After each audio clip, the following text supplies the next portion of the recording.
Okay hi everyone. सो आज हम HCV का क्वेश्चन नंबर 2 डिस्कस करेंगे। So it says a capacitor with no dielectric is connected to a battery at t is equal to 0. Consider a point A in the connecting wires and a point B in between the plates.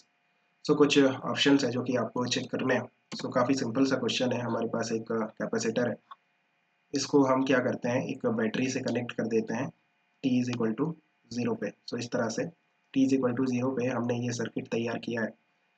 Capacitor का capacitance C, ये जो battery है इसका EMF E ले लेते हैं, और ये जो रेजिस्टेंस है इसका जो रेजिस्टेंस है that is R।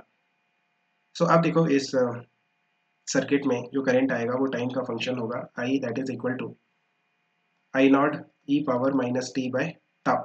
I not that is the maximum current जो कि t इज इक्वल टू 0 पे आता है, उसकी वैल्यू कितनी होती है EMF upon resistance E upon R, E power minus T upon tau that is time constant R से। सो ये सब कैलकुलेशन की ज़रूरत नहीं है। यहाँ पे आपको क्या करना है, पॉइंट ए लेना है इस वायर में। लेट्स से यहाँ पे हम पॉइंट ए लेते हैं, देन पॉइंट ए से जो करंट होगा t इज इक्वल टू 0 पे वो मैक्सिमम होगा, उसकी वैल्यू कितनी होगी E अपॉन R। और t is equal to infinite पे जब आपका जो कैपेसिटर है वो फुली चार्ज हो जाएगा, उस टाइम पे जो करंट है इस सर्किट में वो 0 हो जाएगा। मीन्स पॉइंट ए से कितना करंट पास करेगा, 0। सो पॉइंट ए से तब तक करंट फ्लो करेगा जब तक आपका जो कैपेसिटर है वो फुली चार्ज नहीं हो जाता। इस तरह से आपका करंट फ्लो कर रहा है, राइट।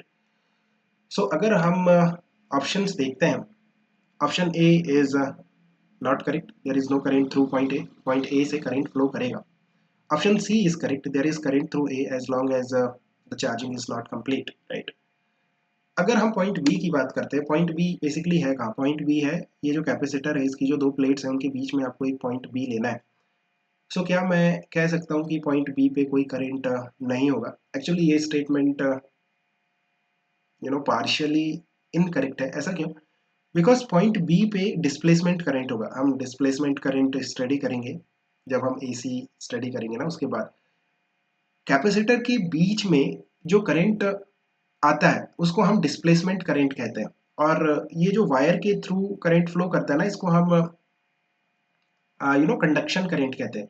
सो कंडक्शन करंट और डिस्प्लेसमेंट करंट बेसिकली आपस में इक्वल होते हैं, बट इस क्वेश्चन में आपको डिस्प्लेसमेंट करंट को कंसीडर नहीं करना है।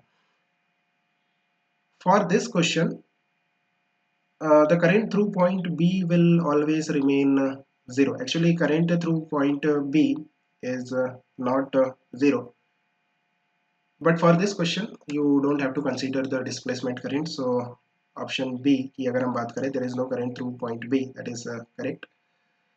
There is a current through B as long as the charging is not complete. Here he is talking about the displacement current, जो कि for the time being अगर हम consider नहीं करते हैं, then this option will be wrong. Hope you have understood. Keep working hard. Best of luck.